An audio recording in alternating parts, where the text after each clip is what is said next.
Many years ago, in the peaceful town of Morocco, there lived a young lady whose beauty was like the morning sun. Her name was Isioma, but life had not been kind to her. At the age of 10, she lost both parents, leaving her in the hands of her two brothers, Ebuka and Chukwuemeka. Ebuka, the eldest, was a man with a heart of gold. He didn't want his sister to suffer the way he did. He took up all kinds of hard labor, carrying heavy bags of cement, digging pits, and working under the hot sun. Isioma, my sister, Ebuka would say, his voice thick with tiredness as he handed her money. Take this for your school fees. I don't want you to look like the children of nobody. Go to the university and be a great woman. Isioma would cry and say, Brother, you are doing too much. You are even wearing rags just so I can wear fine clothes. Don't worry about me, Isi. Ebuka would reply with a smile. Just read your books. In her second year at the university, Isioma's head was completely turned by Obinna. Obinna was tall, dark, and had a voice like honey, but his heart was as black as the soot at the bottom of a village cooking pot. Every Saturday, while other girls were at the salon or resting, Isioma would be at the back of Obinna's hostel, her wrappers tied firmly around her waist, bending over a large basin of water. She would scrub his heavy denim jeans and thick shirts until her palms were red and peeling. One afternoon, Obinna's friends, Tunde and Lucky, walked past and saw her sweating under the hot sun, rinsing a third basin of clothes. Aha! Our wife! You are too much, oh! Lucky shouted, clapping his hands. Obinna really hit the jackpot with you. See, as you are scrubbing those clothes, like your life depends on it. Isioma wiped the sweat from her eyes with her soapy arm and smiled. Lucky, leave me alone, Jare. If I don't wash them, who will? You know Obinna is very busy with his final year project. Tunde laughed, shaking his head. Busy indeed. Our wife, please, when you finish, come and check my own pile, oh. The dot on my shirt is calling your name. God forbid, Isioma replied, laughing. I only have strength for my obim. Go and find your own wife to wash for you. Inside the room, Obinna was lying on the bed, pressing his phone. Isioma walked in, panting, and started spreading the clothes on the line. Obim, I'm done with the washing, she said, leaning against the door. I'm going to the market now to buy ingredients. I want to make that special oha soup you like. Obinna didn't even look up from his phone. That's my girl, but Isi, you know I'm totally broke. My allowance hasn't come. Isioma reached into her pocket and pulled out the 5,000 naira that Ebuka had sent her for her own textbooks. Don't worry, my love. Brother Ebuka sent me some money yesterday. Use this one to buy that textbook you were complaining about. I will use the remaining to buy the beef and stockfish for the soup. Obinna finally sat up, his eyes shining as he grabbed the money. Isioma, you are a real gem. I don't know what I would do without you. You are the sugar in my tea, the only woman who understands my struggle. It's okay, Obim, she whispered, blushing. As long as you are happy, I am happy. I swear to you, Obinna said, pulling her close and looking into her eyes with a fake seriousness. Once I graduate and get a job, you will never lift a finger again. You will be the queen of my mansion. In pain, in joy, and in everything I own, you are the only one. Isioma felt like she was in heaven.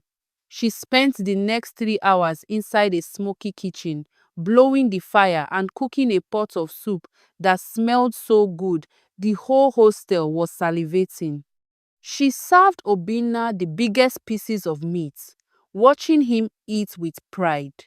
Is the soup sweet? She asked, hopefully. It's more than sweet, my wife to be. Obinna replied with his mouth full, already thinking of how he would disappear the moment the fun was over. You have captured my heart with your cooking and your care. You will always be mine. Isioma leaned her head on his shoulder, not knowing that she was nourishing the man who would soon break her heart and leave her in the dust. One fateful morning, the world began to spin around Isioma.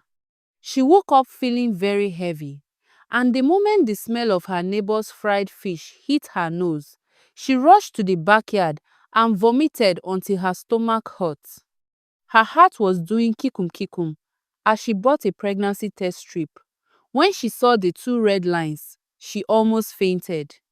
"Hey, my brothers, Ebuka will kill me," she whispered, her hands shaking like a leaf. She quickly tied her wrapper and ran all the way to Obinna's house. "Obinna! Obinna! Open the door!" she screamed, banging on the wood. Obinna opened the door, rubbing his eyes. "Isioma, why are you shouting like this in the morning?" "Obinna, I am pregnant. I am carrying your baby," Isioma cried out, half scared and half expecting him to hold her. Obinna's face changed for a split second, but he quickly covered it with a fake smile. "Wow, a baby? My king is coming. This is great news, Isioma."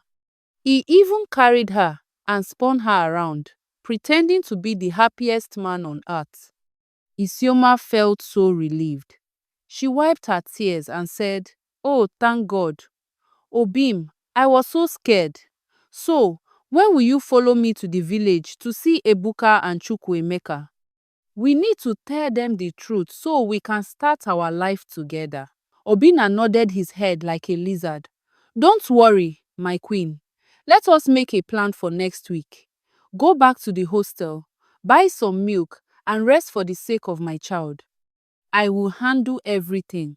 But the very moment Isioma's shadow left his doorstep, Obinna spat on the floor with hatred. "God forbid! This village girl must be out of her mind. She thinks she can use a pregnancy to tie me down and destroy my future. Me, Obinna, marry a common hairdresser's daughter? She is just a joke, a very big joke." The next morning, Isioma woke up and tried to call him. "The number you are calling is switched off." Maybe it is the network, she told herself, but her heart was already sinking. She tried again at noon, switched off. By evening, she couldn't take it anymore. She ran to his house. When she reached there, the door was wide open. She stepped inside and her heart stopped. The room was empty. No bed, no pots, no clothes. Even the small carpet she bought for him with her pocket money was gone. Obinna had vanished like smoke. "Jesus, I am finished. Obinna has killed me, oh!" Isioma screamed. She fell to the floor and started rolling in the dust. "Obinna, after all I did for you, I washed your dirty clothes. I gave you my brother's sweat. Is this how you repay me?" Her friend Shalom rushed in and found Isioma pulling her hair and screaming like a mad woman. "Isioma, what is it? Speak to me," Shalom cried, trying to hold her. "Shalom, look, he is gone. Obinna has run away and left me with this pregnancy," Isioma wailed, her voice breaking. Shalom quickly brought out her phone. "Let me call his friends. Hey, he has blocked me too. He has deleted his Facebook. Isioma, this man has wiped himself away. He is a demon." Isioma had no choice but to go home to her brothers. She walked into the compound with her head bowed, trembling. Ebuka and Chukwuemeka were sitting outside, resting after a hard day's work. "Brother, I am pregnant," Isioma whispered, falling to her knees. The silence that followed was like a heavy stone. Ebuka stood up slowly, his eyes red with pain and anger. "What did you say?" Ebuka asked, his voice shaking. "After I carried cement until my back started peeling?" After I wore one pair of trousers for 3 years just so you could go to school? You went there to play husband and wife with a useless boy? Brother, please. He promised to marry me. He said he loved me. Isioma cried, grabbing Ebuka's legs. Please, don't throw me away. Ebuka pushed her hand away as if it was fire. Don't touch me. You have brought shame to the name of our late parents. I don't have a sister anymore. Since you know how to make baby, go and find a father to feed you. Chukwuemeka also turned his back. Isioma, you have broken our hearts. Just go. Go before I do something I will regret. Isioma crawled on the ground, weeping and begging. Brother Ebuka, Brother Chukwuemeka, please, I have nowhere to go. I was foolish. I am sorry. Please, don't kick me out in this condition. But Ebuka went inside, brought out her small bag of clothes, and threw it into the rain. Go, go and meet your Obinna. From today, you are dead to us. Isioma sat in the mud, clutching her bag and crying until her voice went hoarse. She looked at the house she grew up in and realized she was now a stranger. She truly regretted the day she ever met Obinna. She had traded her family's love for a man who didn't even leave a note. She had to drop out of school. To eat, she started fetching heavy buckets of water for people in the village. She would scrub people's dirty floors with her pregnant belly, tears mixing with the soapy water. Every night, she would sleep on a thin mat, rubbing her stomach and whispering, "My baby, I am sorry. Your mother was a fool for love." While Isioma was suffering in the village, eating the bread of sorrow and drinking the water of affliction, Obinna was in the big city of Lagos, living in a golden cage. He had met Mama Cynthia, a woman whose bank account was longer than the road to Morocco. To the world, Obinna was a big boy, but inside that mansion, he was nothing more than a decorated slave. One evening, Obinna was feeling like the man of the house. He wore a silk robe Mama Cynthia bought for him, poured himself an expensive glass of wine, and sat on the Italian leather sofa, watching news. Suddenly, the door slammed open. Mama Cynthia walked in, her face tied, like she wanted to start a war. She saw Obinna on the sofa, and her eyes turned red. Obinna, who gave you the permission to rest your flat buttocks on my 3 million naira leather chair? Mama Cynthia roared, her voice shaking the glass windows. Obinna jumped up, almost spilling his wine. But honey, I was just waiting for you to come back so we could eat dinner together. Honey? Who is your honey? She snapped, snapping her fingers in his face. Look at this local boy. I bought the air conditioner that is cooling your head. I bought the food in your stomach. Even the boxers you are wearing right now belong to me. If I hear pim from your mouth, I will strip you naked and throw you back to the gutter where I picked you up. Now, take that glass to the kitchen and wash it. Obinna trembled, his head bowed in shame. Yes, ma. I am sorry, ma. I was just trying to be comfortable. Comfortable. On my money. Mama Cynthia laughed a wicked laugh. Go and wash the plates in the sink. And make sure you scrub the floor before you sleep. You must earn your keep in this house. Mama Cynthia's greatest desire was to have a child, and she spent millions going from one hospital to another. One afternoon, they went to a high-end hospital to get the results of their fertility tests. Obinna was walking tall, thinking he was a superman. Inside the doctor's office, the atmosphere was cold. The doctor looked at the papers and sighed. Madam Cynthia, the doctor started, we have run all the tests. Your system is perfectly fine. You are very fertile and can have a baby today if you want. Mama Cynthia's face lit up. You see, I told you it wasn't me. So what is the problem, doctor? The doctor turned his gaze to Obinna, who was smiling foolishly. The problem is your partner.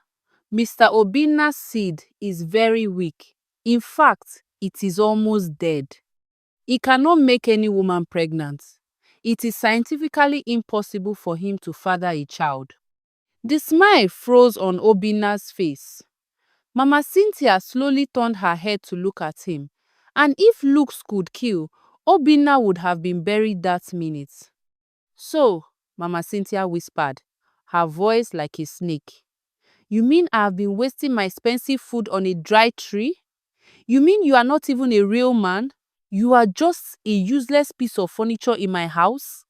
Honey, it must be a mistake.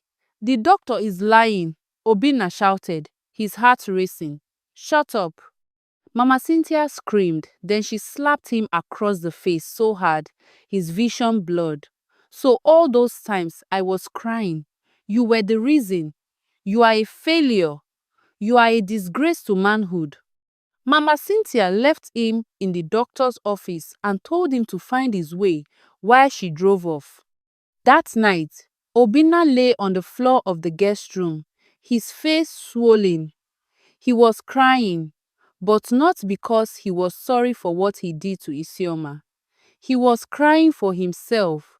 Wait, he thought, wiping his eyes. If the doctor said, I cannot have children, then what about Isioma? She said she was pregnant for me. She was a good girl. She didn't know any other man. That means that baby in the village is my only chance. He sat up quickly, a wicked idea forming in his head. If I go back to Morocco and steal that boy, I can tell Mama Cynthia that the doctor made a mistake. I will tell her the boy is the proof that I am a man. She will be happy, she will stop beating me, and she will start giving me more money. He didn't care that he left Isioma to suffer.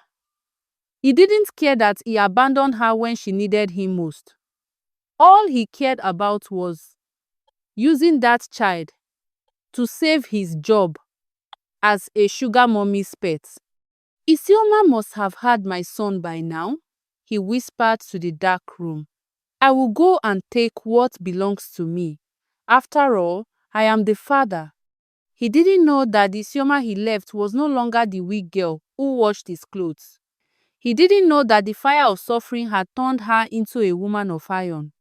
One sunny afternoon in Morocco, a shiny, expensive SUV drove into the dusty street where Isioma's family lived. The car was sparkling, reflecting the sun and blinding the neighbors. Everyone came out of their houses to see who the big man was. The car stopped right in front of Ebuka's compound. The door opened and Obinna stepped out. He was dressed in a white lace traditional outfit with a red cap looking like a king. He sprayed a very expensive perfume that filled the air, trying to hide the smell of the slave work he was doing for Mama Cynthia in the city. He looked around with pride. So, this is still where they are? He whispered to himself, adjusting his gold wristwatch. Isioma was sitting on a low stool in the compound, picking beans. She had grown thinner. Her hands were rough from fetching water, but her face was still beautiful. When she looked up and saw Obinna, the tray of beans fell from her hands. Kepoa, Obinna, Isioma whispered, her voice shaking. Obinna, is that you? Obinna walked into the compound with a fake smile, as if he hadn't committed a crime years ago. Isioma, my heart, look at you. I have been searching everywhere for you. Isioma jumped up, her eyes turning red with hot tears. Searching for me? Obinna, you ran away. I rolled on the floor of your empty room until I almost lost my mind. My brothers threw me out because of you. I fetched water for people until my back almost broke. And now you show up here smelling like money. Isioma, calm down. I went to find a better life for us. Obinna lied, moving closer to her. I heard we have a son. I have come to take my son and take you to the city. I am a big man now. Isioma screamed. Don't you dare mention my son. You are not a father. You are a ghost. Leave this place now before my brothers come back. Obinna, I am begging you, for the sake of the God that kept me alive, enter that your car and disappear. I am not going anywhere without my blood, Obinna said stubbornly. Just then, the gate opened. Ebuka and Chukwuemeka walked in. They were looking muscular and rugged from years of hard work. When they saw Obinna, their eyes sparked like electricity, but Ebuka quickly signaled Chukwuemeka to be calm. Ebuka put on a strange, wide smile. Ah, Obinna, is this your face? The man who made our sister a mother? Obinna, thinking he had fooled them, puffed out his chest. Yes, Ebuka, it is me. I have come to make things right. I have money now. Wonderful, truly wonderful, Ebuka said, clapping his hands. Chukwuemeka, did you hear that? Our in-law is back. Please, go and lock the gate so that the neighbors won't disturb this family meeting. We need to welcome him properly. Isioma saw the look in Ebuka's eyes and knew what was coming. Brother Ebuka, please, just let him go. I don't want his trouble. Isioma, keep quiet, Chukwuemeka shouted as he clicked the padlock on the gate. We are only trying to be hospitable to the man who gave us a nephew. Ebuka led Obinna to a chair. Sit down, Obinna, sit down. So you want your son? Yes, Obinna said, feeling like a boss. I want to take him to my mansion in Lagos. Ebuka leaned in close, his smile disappearing instantly. His face became as hard as a rock. The only thing you are taking from here, Obinna, is the pain you gave my sister. Pam! Ebuka landed a heavy slap on Obinna's face. Obinna fell from the chair, his red cap flying into the dirt. Brother, no! Isioma screamed, covering her mouth. Shut up, Isioma! Chukwuemeka roared as he grabbed a thick fan belt from the corner. This one is for the nights she cried herself to sleep. Whack! The belt landed on Obinna's back. Please, I have money. I will pay, Obinna screamed, crawling on the ground. His white lace outfit was now brown with dust and blood. Can your money buy back the 3 years she dropped out of school? Ebuka asked, kicking Obinna in the ribs. Can it buy back the shame we felt in this village? They beat him like a drum. Obinna, the big boy from Lagos, was crying like a baby, snot running down his nose. Isioma, help me. Talk to them, Obinna wailed. Isioma stood there, tears streaming down her face. She looked at the man she used to wash clothes for, the man she used to give her feeding money to. He looked so small and pathetic. I told you to leave, Obinna, she said, her voice cold, but you were too greedy to listen. My brothers are not beating you for me alone. They are beating you for the son you never wanted until you became useless to your sugar mommy. Ebuka grabbed Obinna by the collar and dragged him toward the gates. If I ever see your car near this town again, I will not beat you. I will bury you. Do you hear me? Yes, I hear. Please, Obinna sobbed. Chukwuemeka opened the gate and they threw him out like a bag of refuse. Obinna scrambled into his car, his body shaking and his expensive clothes torn to shreds. He drove off so fast he almost hit a tree, leaving a cloud of dust behind. Isioma sat back down on her stool, her heart heavy. She looked at her brothers and whispered, "Thank you." Ebuka patted her head. No one will ever hurt you again. Scene 1. Drive back to the city was a nightmare for Obinna. His body was swollen, His white lace outfit was torn to rags, and his eyes were puffy from crying. He reached Mama Cynthia's mansion at midnight, hoping to sneak in and treat his wounds. But as his car approached the gate, he saw something that made his heart drop. His suitcases, his shoes, and even his perfumes were scattered all over the dirty pavement. "What is the meaning of this?" Obinna whispered, his voice trembling. He jumped out of the car and ran to the gate, banging it with his remaining strength. "Mama Cynthia, open the gate. It's me, Obinna." The small pedestrian gate opened, and Mama Cynthia walked out, wearing a beautiful silk gown. Behind her stood two tall, muscular security men.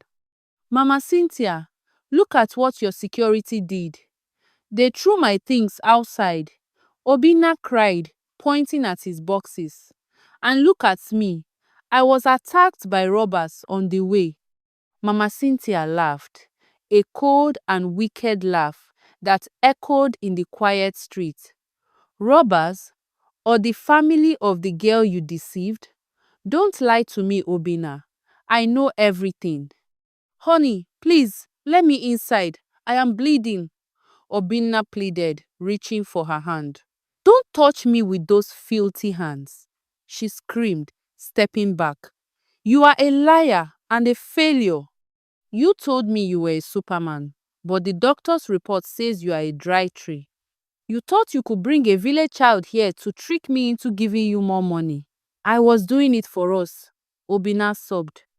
"No, you were doing it for your pocket," Mama Cynthia snapped. She held out her hand. "The car keys, now." "But how will I move my things? Where will I go?" "That is none of my business. Give me the keys to my car, or my boys will help you find them in your pocket by force." With shaking hands, Obinna handed over the keys. Mama Cynthia took them, spat on the ground near his feet, and walked back inside. The heavy iron gate slammed shut. GBAM. Obinna sat on top of his suitcase in the middle of the dark street, crying. He had no home, no wife, no son, and now no sugar mommy. He was truly alone. After 2 years since that day, Obinna was thrown out of Morocco. With the help of Ebuka and Chukwuemeka, Isioma had gone back to school and graduated as a top student. A few months later, Isioma was driving her own car through the city with her son. They stopped at a busy junction when a beggar approached the window. The beggar was wearing a dirty, torn shirt. His hair was bushy and unkempt, and his skin was dark from the sun. He was carrying a heavy load for someone, begging for 100 naira. Isioma's heart stopped. It was Obinna. Obinna looked into the car and saw Isioma. He saw how fresh and beautiful she looked. He saw her handsome son sitting in the back, looking like a prince. Obinna froze. He wanted to speak, but the shame was too heavy. He looked down at his dirty hands, the same hands that refused to help Isioma when she was pregnant. She simply reached into her purse, took out a 10,000 naira note, and handed it to him through the window. "Take this," she said quietly. "May God help you." As she drove away, Obinna stood in the middle of the road, clutching the money and weeping. He had realized too late that the village girl he thought was a joke was actually the greatest treasure he ever had. Isioma looked into the mirror at her son and smiled. Isioma found another true love named Richard. They married and lived happily ever